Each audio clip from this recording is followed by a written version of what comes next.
10 a.m. Events occur in real time.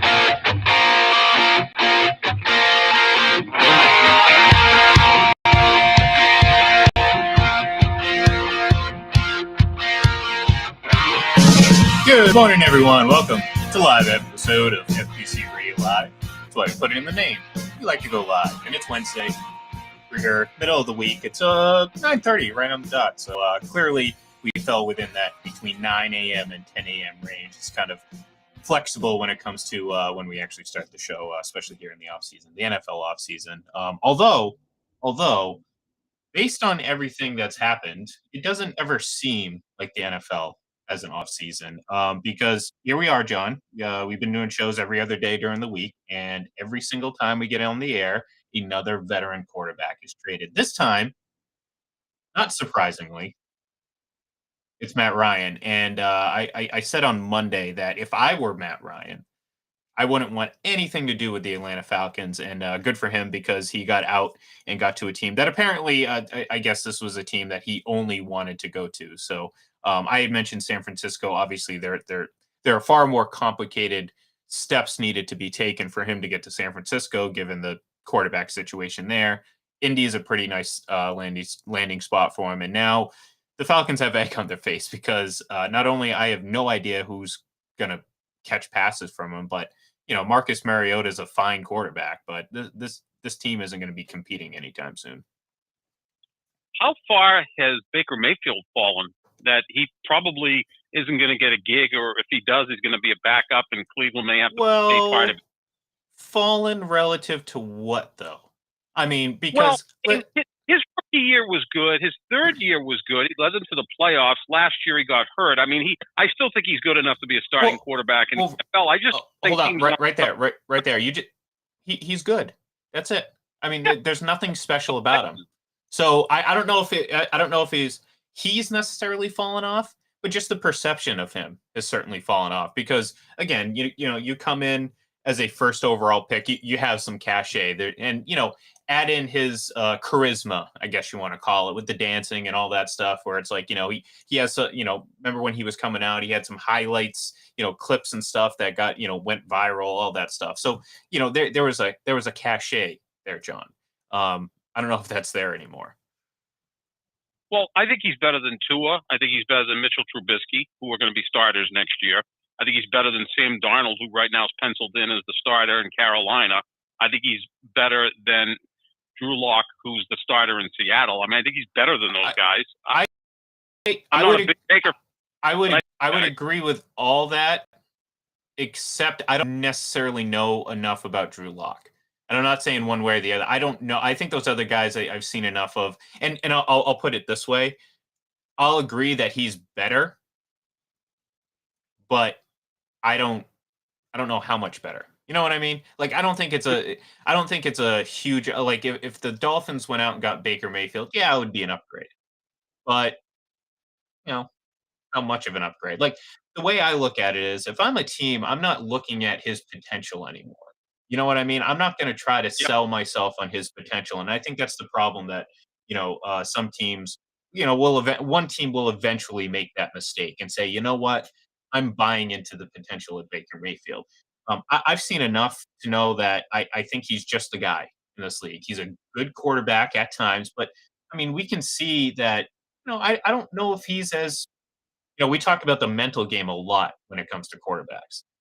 I don't think he's anywhere close to having that ability and that skill or level that it takes to be a guy that, should be sought after. And so to me, if I'm a team, I'm looking at Baker Mayfield. I'm like, he's nothing more than we have no other choice, but we need something in the interim. And you could see it from the Colts. They chose a aging, clearly Matt Ryan with no future. I mean, this is they're doing this for now, and they said, you know what, we'd worry about finding our franchise quarterback later. Thanks, but no thanks, Baker. Seattle. What's that? I like the move of Matt Ryan. I like the move of Matt Ryan. Sure, I think it's absolutely. a team that's right there, ready to win now. I think he's a solid quarterback. He's a veteran. He's a grown-up. He's not going to get behind the microphone and say stupid things like Baker Mayfield. I heard one pundit say, "Oh, Baker Mayfield, send him to the Giants." He couldn't deal with the Cleveland media. What would he do with the New York? He'd be going off every single day. And I always look at any athlete, basketball, football, baseball, whatever, the talent to pain in the butt ratio, right? Mm-hmm. Like, we know Aaron Rodgers can be a pain in the butt, but the talent level is so high that you put up with it. Same thing with, say, Kevin Durant or Kyrie Irving or whoever. With Baker Mayfield, he's such a pain in the butt, but the talent doesn't reach the levels of other players. So I'm with you. I'm not a Baker Mayfield fan. Let me declare that. I still can't believe that Cleveland took him with the first pick in the draft, because mostly the first pick in the draft at quarterback is someone who kind of is got a wow factor, right? Like, it's a big, strong, athletic, big arm quarterback, whether it be jump away or whatever. But the position's so important now that's the ideal situation. Like, I mean, if you happen to, again, not every team, like, obviously the Jaguars got their quarterback last year, but let's just say a different team got the first overall pick this year, and you're sitting there scratching your head thinking, man, why couldn't we have sucked just a year earlier and had a better selection of quarterback? So sometimes it's just chance, and other times, like I said, I mean, no matter what, the need for a quarterback just overtakes everything. And sometimes it leads to bad decisions because, inexperienced talent evaluators, ones that aren't as good as some, there's levels of ability when it comes to talent evaluators. And, maybe general managers are feeling the pressure. So they're like, all right, let's just go with the quarterback. Who do we think is the best one? And, as we've learned time and time again, it's not necessarily about who has the most, again, cachet heading into the draft. It's about more the long term. And if you don't have that ability to evaluate quarterbacks, and I'm not saying it's easy, it's incredibly difficult. You're just going to be, excuse me, taking a quarterback to take quarterback because it's so important. So, to your point, it's definitely ideal. You want to get that, once in a lifetime, the Andrew Lucks of the world, the Peyton Mannings, the number one overall picks that maybe now in a little bit of hindsight, because we go back to that Peyton Manning draft, and there were some doubts, and it sounds so silly now to think about it, but that's the power of 25, 30 years of hindsight. But for the most part, those are the guys that are coming in as the number one overall talent, and they deliver. Obviously, Andrew Luck's career was short, and those are very few and far between. So for the most part, pretty much every year you're going to get a quarterback that's hyped up. This is the one rare time where the class is so thin that you're not necessarily getting that hype. Certainly, we got it last year with all the quarterbacks. This year, not so much. But for the most part, you're going to end up getting a guy that's not going to be Peyton Manning, or it's not going to be Andrew Luck. I mean, it's just how it is.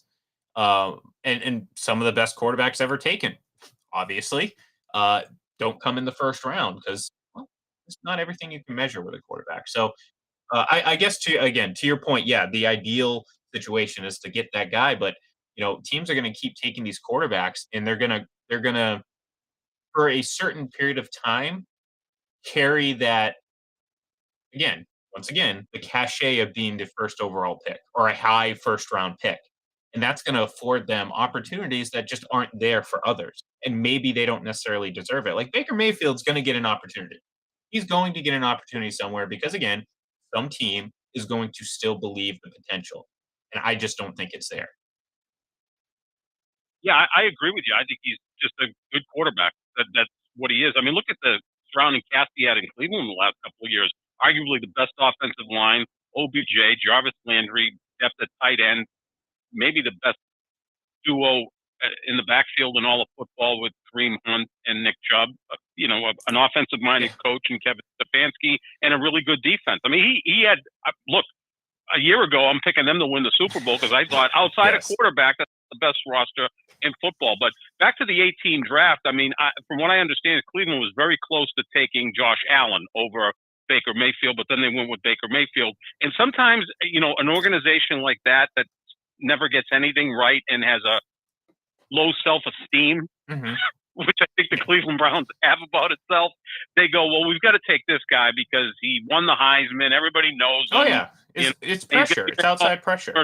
Exactly. Like, who's Josh Allen? I mean, he was fourth team all conference in college.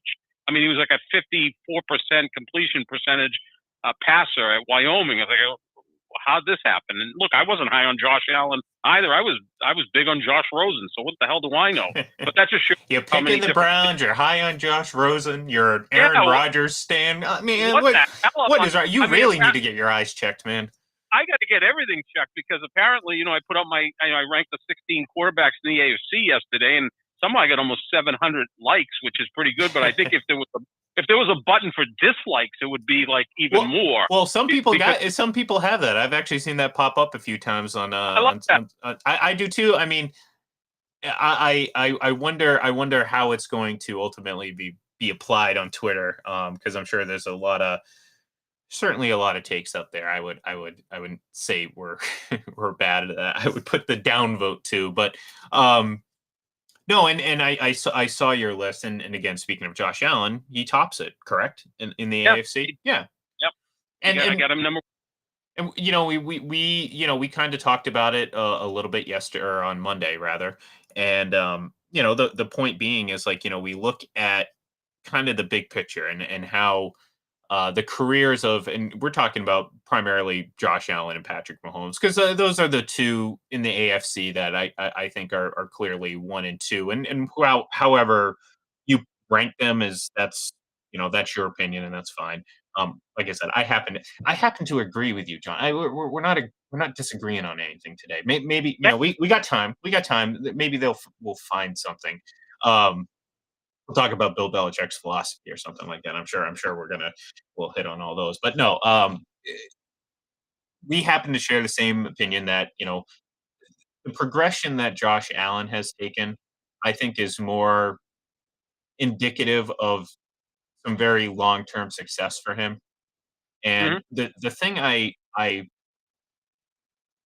not fear, I mean, fear makes it sound so dramatic, but what I fear about Patrick Mahomes is that, he's already reached his peak.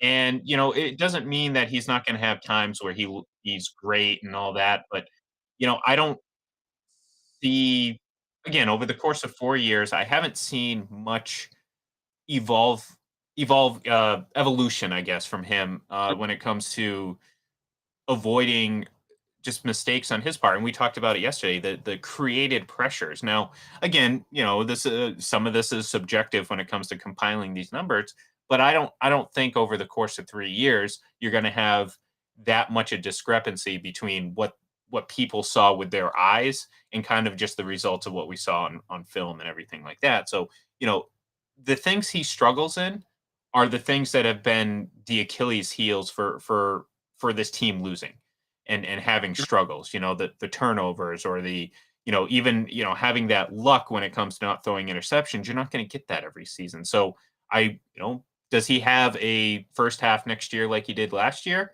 Or does he have a second half? Because I thought he was a lot better in the second half, save for the playoff game. I mean, again, that's a different issue that, again, we're starting to see some build up. Like, I mean, it's so hard to judge people on 1, 2, or 3 playoff games. You know what I mean? It's only at the end of the day. I mean, those games can sometimes be spread across 3 or 4 seasons, but the reality of it is it's only 3 or 4 games. Now we're starting to get into 6, 7, 8, and there's a bit of a pattern, John. We've seen a lot of hot and He's cold play. played in 11 playoff games now. That's a fair Yeah. amount. Yeah, and that's what I'm saying. Now we're starting to see a number of games we can point to. Obviously the Super Bowl against the Bucks. The Super Bowl the year before wasn't great. I mean, he played really well in the fourth quarter, and obviously that's what really mattered at the end. He had a really bad first half against the Texans team that gift wrapped that game for the for the Chiefs. I believe he got injured in that game against the Browns, correct? Was that the game He did. sometimes? Yep. Yes. You got hurt. I think you got us. Yep. Yeah, so he got a little bit banged up, and look, we're talking about the Browns. It's the Browns. I mean, come on, they haven't done anything right, and I mean, Yep. I mean, ever. Like Jim Brown. Yeah, I was gonna say this goes back 2 lifetimes ago for me. The last time they did something right. So you're starting to see a little bit of a pattern in the postseason, so that could be concerning. But second half of last year, I thought he slowed the game down a lot more for himself. He stopped, or he limited. Certainly didn't stop, but he limited some of the knee jerk reaction type plays where he just takes off and runs, which obviously he played a lot better. Now, again, we go back in time. We're talking about the schedule and some of the teams that they faced in that stretch, and you're like, well, let's see. And then obviously playing a tough playoff game, and that didn't really help the narrative. But the point is, I see a better just trajectory for Josh Allen, and I've seen that over the course of the last 4 seasons. Where I think very clearly in 2018, Patrick Mahomes and Josh Allen were very clearly separated, and over just very short period of time, they've kind of flip flopped. I mean, just went right past each other. Where either I don't know if Mahomes has taken a step back, but I think he's kind of plateaued. Like he's not what he was in 2018, and that was kind of always my pushback, where everyone was pointing to 2018, and I'm like, that's not. I mean, that could ultimately be the outlier, and so far that kind of seems like it's the outlier, where it's like, yeah, I think he's far more closer to the norm because like his numbers are great, but based on kind of the nature of how the game's played now, those are pretty comparable to his peers. Whereas I think Right. people were treating 2018 as, he was so far and away separated from his peers, and people believe that and continue to believe that. And that's just not the case, because you look at the numbers, you look at, the production from other players. I mean, forget about Tom Brady. I mean, obviously I could sit there and I'll easily make the case that he's a better quarterback, but Josh Allen has produced more than he has. I mean, Ryan. I mean, for a while, he and Ryan Tannehill, and again, it's not all about the numbers. I certainly am not one to say that, but again, just to kind of put it in perspective, the comparable numbers to his peers, like he just doesn't have that separation that the perception's there that he does, but he just doesn't. And I think once people start to really realize that, I think you'll start to see, oh well, no, Josh Allen's I think, a much better quarterback. I mean, it's just again, I mean, I that could change this year. I mean, they could completely flip places, and that's how it goes. I mean, you have to always keep your eye open to evaluating these guys. Yeah, and then you get another level of quarterbacks who aren't far behind. Had Justin Herbert third, Joe Burrow fourth, Deshaun Watson fifth, and Russell Wilson sixth. And that's a pretty good conference if Russell Wilson's the sixth best quarterback in the league. Um, you know, and then I went with, I believe at seventh was Lamar Jackson. So I think 7 of the top 10 quarterbacks in the NFL are in the AFC. The only 3 guys that would make the top 10 out of the NFC would be Rodgers, Brady, and Matt Stafford. Because the fourth best quarterback in the NFC is who?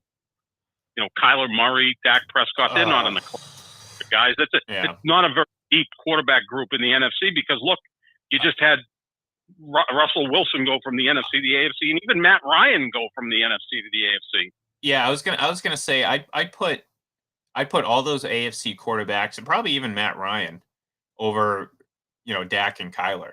So Make a case for that, sure, and Derek Carr too, right? yeah, I mean, Derek Carr. yeah. I think I like more of Derek. I mean, him and Dak Prescott. I mean, I think there's an argument there. I mean, there's certain things that Dak does well that Derek Carr doesn't do well, and so vice versa. But yeah, I mean that's an argument. Sure. I mean, again, I have Brady 1, I have Rodgers 2, Josh Allen 3. So obviously 2 old guys, as we say, are number 1 and number 2. Yeah. Matt Stafford is kind of in that mix, and that group of AFC quarterbacks that you mentioned before, the 4 or 5 that are fairly interchangeable. He might be at the top of it, obviously coming off a Super Bowl, and he does have a history of producing, and albeit for a bad team. So I don't want to go too overboard in praising that. You know me, I am not. You're not going to impress me with big numbers on 4 and 12 teams. It's just, I'm sorry, it just doesn't move me that much. So I would throw him in that I guess what would be now the third tier if we're including both the AFC and the NFC. But if it was just the AFC, that second tier below Allen and Mahomes, because I do think Allen and Mahomes are below the other two. Although I think there is an opportunity. Now, again, I'm reading into a lot of what's happened during this offseason because, one of the questions I keep asking myself, John, is how are the Packers going to replace 2,900 yards and 29 touchdowns over 30 games over the last 2 seasons? That's a lot. That is a lot, and I keep and this isn't a, Packers hater or Aaron Rodgers hater bias. This is just a general honest question. How do you replace that production? And I don't know if they can. And I think, outside of that, I haven't seen him get better. We just saw Zadarius Smith, again, he didn't play that much last year, obviously, but, he just went to Minnesota. They've had other players obviously depart. I don't know, John. I really don't know. So there's potential that this could be a not as smooth of a regular season, I would say, for the Green Bay Packers. No, And that because could hurt Rodgers' stock in the oh, end of because course. yeah. So I mean, you look at it; they have 4 of the top 60 picks in the draft, so I would assume they'll use 1 or 2 of those picks on wide receivers. But again, maybe they draft another quarterback. yeah, draft another quarterback. It's worked the last 2 pick years. it. It's off enough to 2 MVPs. Let's draft Yeah. another quarterback. We got the last one wrong in Yeah. Jordan Love. So keep trying to really irritate. Hey, well, I mean, Yeah, Bill Belichick used to draft quarterbacks like every 2 years. So I mean, to I mean, be Kevin fair, O'Connell, what's he, a 3rd or a 4th round pick? yeah, Kevin yeah. O'Connell in 2008, and Brady's coming off of an MVP season, and he drafts a guy in the 3rd or 4th round. I mean, Rohan Davies. I mean, Hey, he just constantly keeping him on his heels, Johnny Well, I think it's Foxborough. a good idea. Yeah, I know. Yeah, any one of 15 quarterbacks can do what Brady does. Yeah, really. But you look at that. It's not a bad idea though. Well, Keep things it's fresh. about bang for your buck. Think about if you hit, Yeah. even if you have a franchise quarterback, and that's what happened with the Patriots. I mean, Mhm. they just shelled out, regardless of what you think, or I'm not saying you, but just people in general, what you think of Drew Bledsoe. He had just received, or he received the richest contract in the history of the game at the time, and he was a former first overall pick. The year prior to that, they decided, you know what? We have 3 quarterbacks. We're still going to keep 4, and they drafted Brady and all that stuff. But it's about value, and look at those quarterbacks didn't necessarily have great uh, starting careers, but Mhm. you're talking about some long time backups. I mean, Matt Castle for whatever had a couple flashes in the pan in the regular season, and he was a backup for a decade and a half. Yep. So like there's value that you mentioned Kevin O'Connell. I mean, the guy's a head coach. Like Exactly. Yeah. so like there's value in that, and at this Kingsbury in '02, and he's the yeah head coach in the league as well. So just maybe Brady has the same effect that Sean McVay has, right? yeah Get coffee with Brady 20 years ago. We'll hire the head coach. yeah. Hey, you never know. You never know. I mean, and to be honest, like it's not a bad idea at this point, though. Now, obviously, if the Packers start doing that, it's more with the future insight because of like I said, I think maybe Aaron Rodgers plays 2 more seasons. That's kind of what my gut's telling me right now. Like 1 or 2 more. I mean, look, if this year becomes a disaster, all bets are off. I mean, you know what I'm saying? Like Or yeah, yeah, if this becomes like a drag in, a drag to 10-7 or something like that, then I think there's some concern about moving on in the future. But what what's that? what is the over under and how many times he looks up to the heavens and rolls his eyes? I mean, for the entire season, that's going to be in the 50-60 range. Oh The only yeah, thing I'll hang my hat on is this. And again, you can play with stats whatever way you want. Since Adams was drafted in 2014, and look, I love him. He's, I think, the best receiver in football. I will remain a fan of Devontae Adams. He's a class act and a great player. But he missed 11 games in his run in Green Bay. In those 11 games, when Rodgers quarterback, the Packers went 10-1.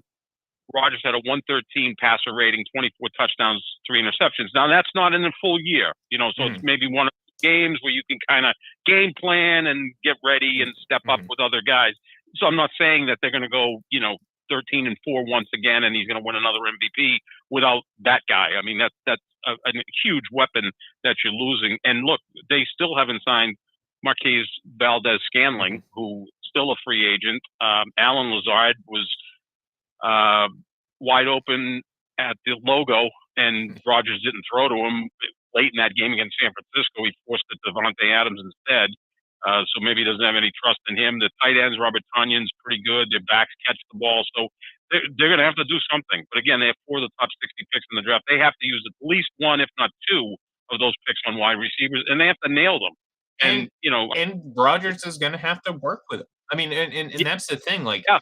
And that would be what my devil's advocate point would be to your point is like, 10-1, whatever you said, 10-1, right?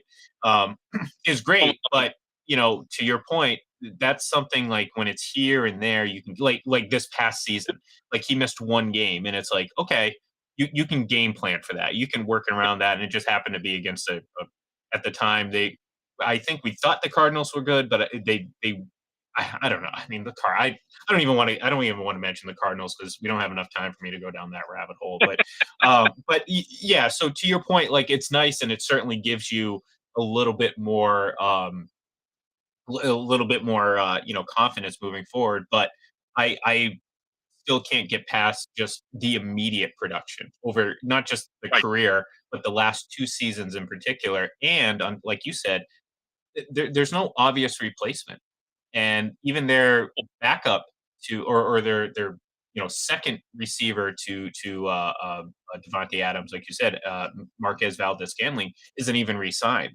So you're not only looking to replace your number 1 receiver, you're looking to replace arguably your number 2 receiver, and you're also hoping that whoever you bring in, which we've seen at times that Rodgers can.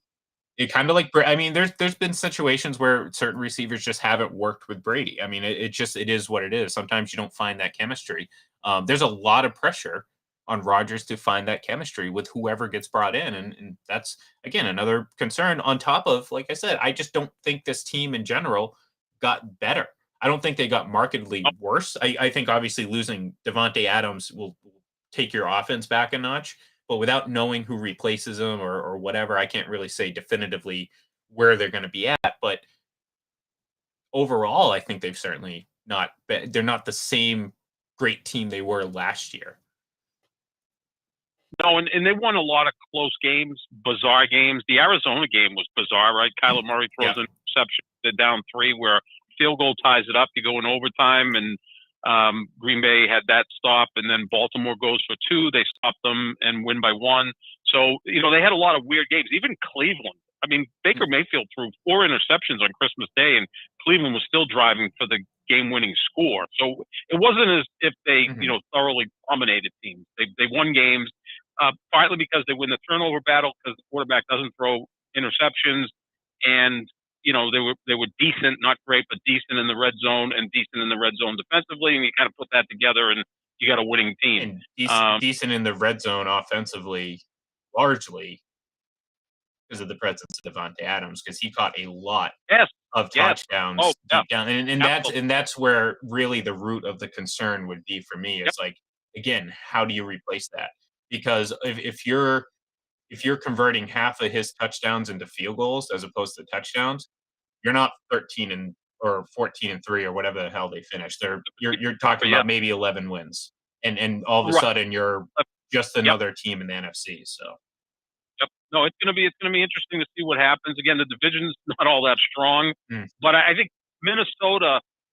They've added Darius Smith. They've got a new coach, offensive-minded coach. They've got some weapons on offense, and they play the Packers pretty tough.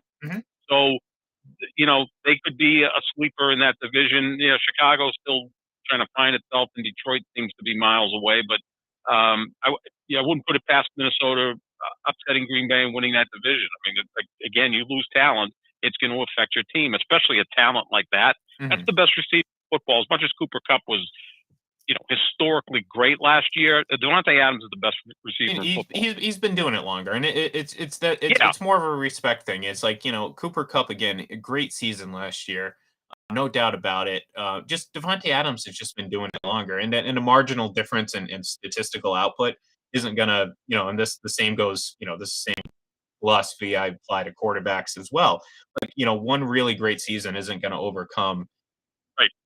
Consistency and current consistency. I'm not just talking about like, oh, Devontae Adams was a great receiver like 3 or 4 years ago. No, like he's been a great receiver for a number of years, and he's currently still a great receiver. So to me, that's more value than one really great season when it comes to ranking them overall. So I agree with you, John. You know what? We're going to end on a high note because I think we've pretty much agreed on absolutely everything we talked about today, and I think that might be a first for us. So Let's make a Wednesday agreement day. How's that I sound? cannot commit to that because Okay. it's just. I don't want to do that either.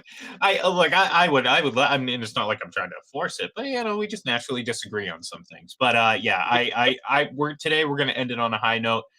We will be back. I know in the title it says we're going to talk about the NHL trade deadline, but we'll talk about that a little bit on Friday and kind of we saw the Red Sox make a move trying to signing Trevor Story. We're going to talk about baseball. It's going to be good. So thank you everyone for tuning in.